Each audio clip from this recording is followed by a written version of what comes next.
السلام عليكم ورحمة الله وبركاته. ازيكم يا شباب، اخباركم ايه؟ يا رب تكونوا بخير. ان شاء الله هنتكلم في السلسلة التانية معانا في القناة عن الديزاين باترنز for clean code and scalable architecture and software craftsmanship. احنا اتكلمنا في السلسلة اللي فاتت عن السوليد برينسيبلز، وقلنا عشان خاطر نحقق 3 كلمات بيهدف ليهم اي سوفت وير موجود عندنا، اللي هما السكيلابيلتي والمينتنابيلتي والفليكسابيلتي.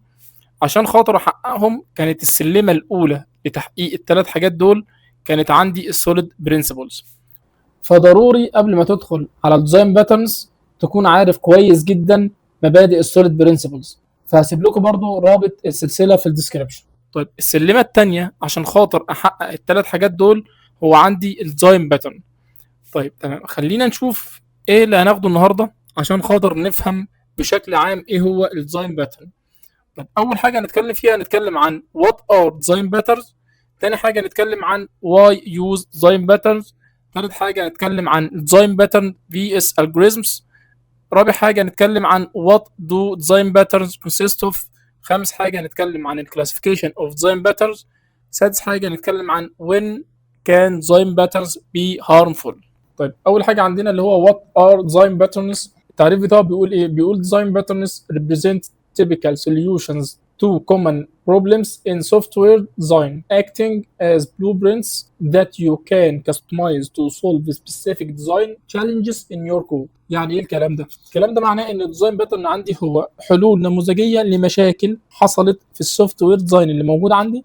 النماذج او الحلول دي بتكون عباره عن بلو برنت، بتكون عباره عن مخططات جاهزه نقدر نعمل لها كاستمايز على حسب الكود اللي موجود عندي عشان نحل المشكله اللي حصلت في السوفت وير ديزاين اللي موجود عندي بالشكل اللي يتناسب مع الكود بتاعي عشان خاطر اوصل للبيست براكسس. تحديدا سنه 1994 كان في 4 مبرمجين مهتمين بالسوفت وير ديزاين اللي اتعرفوا بعد كده باسم جانكو 4. لاحظوا ان في مشاكل معينه بتتكرر كتير في المشاريع، فبدل ما كل مبرمج يفضل يخترع العجله من الاول او فروم سكراتش لحل معين، قرروا ان هم يوثقوا الحلول اللي كانت فعاله معاهم. الحلول دي اللي هي بنسميها ديزاين باترن، يعني انماط تصميم جاهزه ممكن تعيد استخدامها لحل نفس النوع من المشاكل. جمعوا كل ده في كتابهم الشهير اللي هو ديزاين باترنز Elements of Reusable Object Oriented Software.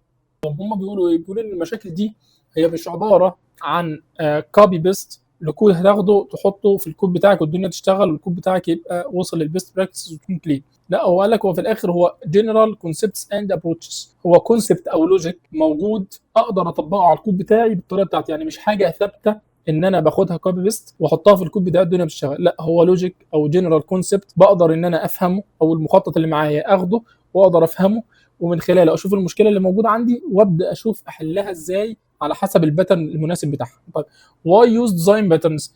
ليه بقى بنستخدم الديزاين باترن؟ قلنا اول حاجه عندي هنا اللي هي ريدي ميد سوليوشنز، يعني هي حلول مجربه جاهزه الناس جربتها وقالت والله عشان خاطر تحل المشكله الفلانيه وروح للحل الفلاني او روح للنمط الفلاني هتلاقي الحل بتاعك موجود هناك، بدل ما فروم سكراتش الحل معين عشان خاطر مشكله موجوده عندك. لا، لو المشكله دي قابلتك خد النمط ده هيحل المشكله بتاعتك في السوفت وير ديزاين. طب تاني حاجه اللي هي كاستمايزابل فريم وركس، اللي هي ان هي unlike fixed solutions، ان هي مش حلول فيكسد او مش حلول ثابته ان انت بتاخدها ترميها في الكود بتاعك تلاقي الدنيا اشتغلت. لا، هو كونسبت زي ما احنا قلنا في السلايد الاولاني، هو كونسبت او لوجيك انت بتفهمه وتشوف المشكله اللي وصلت لك ايه وتشوف الحل بتاعها او الباترن المناسب دي عشان خاطر تقدر تحلها. فهو عباره في الاخر عن لوجيك او زي ما بيقول تحت هنا فليكسبل ستراكشرز. تالت حاجه موجوده عندي اللي هي كومن لانجويجز. هو الديزاين باترن عمل ايه؟ الديزاين باترن كرييت ا شيرد فوكابولري، عمل شويه شيرد فوكابولري، شويه كلمات مشتركه بين المبرمجين يقدروا يفهموا بيها بعض بشكل كبير.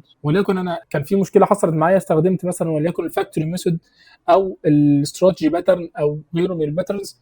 لما اجي اكلم حد اقول له انا حصل معايا مشكله 1 2 3 وحليتها بالفاكتوري ميثود او حليتها بالاستراتيجي، هو من الكلمتين دول هو فهم انا المشكله كانت ايه وحليتها ازاي، مش محتاج ان انا اغوص في تفاصيل كتير واشرح حاجات كتير. هو من خلال الكلمتين دول او التو فوكابلر دول قدر يفهم انا مشكلتي ايه وحليتها ازاي. طيب ثالث حاجه موجوده عندنا في لخبطه كتير جدا بتحصل للناس بين الالجوريزم ديزاين باترن لان الاثنين في الاخر بيحلوا مشاكل موجوده عندي. بدل ما ندخل في تعريفات وحاجات عن الديزاين باترن والالجوريزم وما نقدرش نفهم، خلينا ناخد مثال عملي كده على حاجه كلنا ممكن نكون بنقدر نعملها، مثلا زي المكرونه مثلا او كده.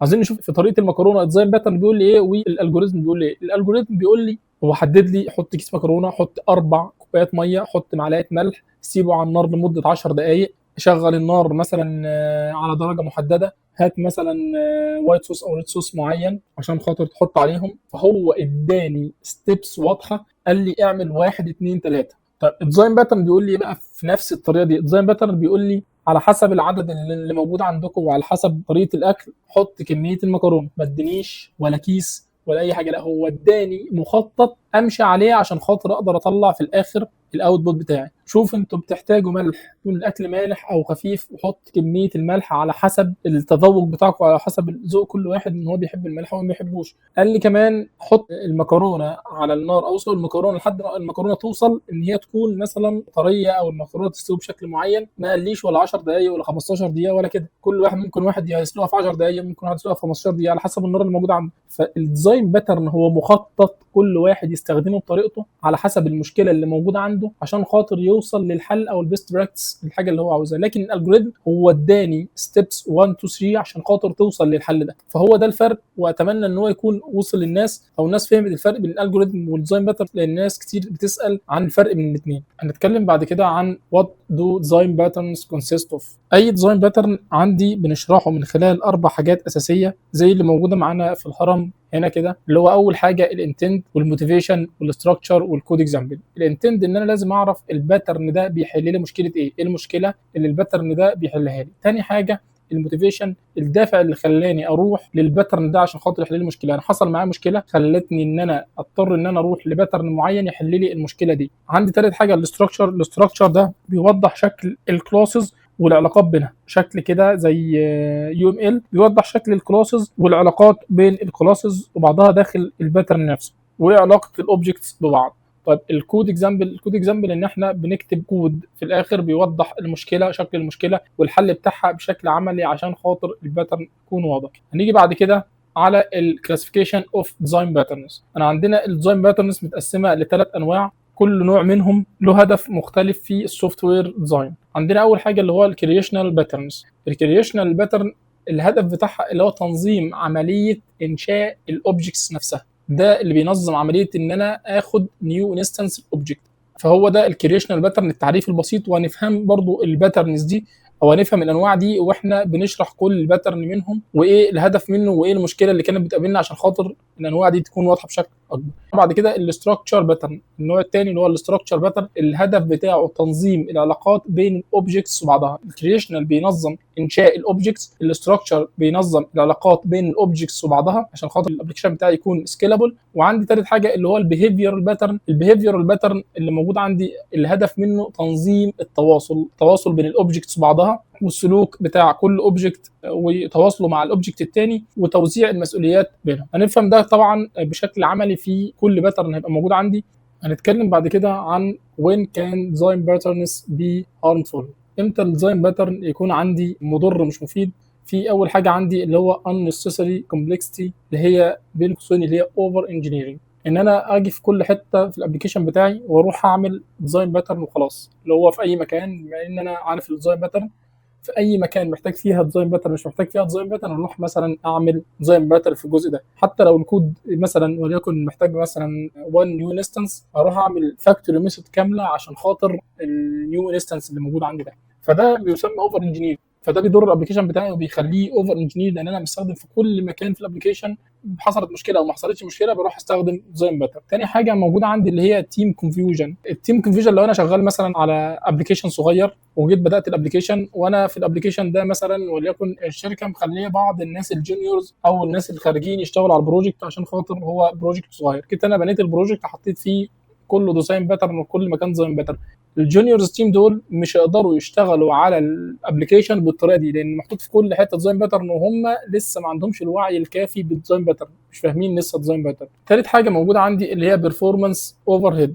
البرفورمانس اوفر هيد الموجود عندي ان هو ممكن يحصل عندي مشكله في البرفورمانس نفسه، لان عندي بعض الديزاين باترنز بتضيف طبقات من الابستراكشن، وكل ما الطبقات دي بتزيد، كل ما السكيل بيكبر معايا والطبقات دي بتزيد، الحاجات دي بتحتاج وقت في الاكسكيوشن تايم. الاكسكيوشن تايم بياخد وقت معايا. فان انا اعمل او استخدم الديزاين باترن اللي موجود عندي في كل مكان له لازمه او ملوش لازمه، ممكن ده ياثر على البرفورمانس وانا مش واخد بالي. انا هدفي ان انا اكتب كلين كود، بس ده ياثر على البرفورمانس بشكل كبير. رابع حاجه موجوده عندي اللي هي الميس يوز، ان انا استخدم ديزاين باترن غلط في مكان غلط. ان انا مثلا احتاج مثلا فاكتوري او ما احتاجش ديزاين باترن واروح اروح مثلا ابنيه كاستراتيجي بطريقه غلط او حاجه. فالاربع حاجات دي ممكن توصلني ان الديزاين باترن اللي موجود عندي بدل ما كان مفيد بالنسبه لي وخلاني اعمل كلين كود وسكيل الكود ويبقى سهل في المينتيننس وكده، لا هو عقد الكود عندي بشكل كبير. فيا رب يكون الديزاين باترن واضح بشكل كبير للناس، وان شاء الله نبدا في الدرس الجاي عن الكرييشنال باترن، وناخد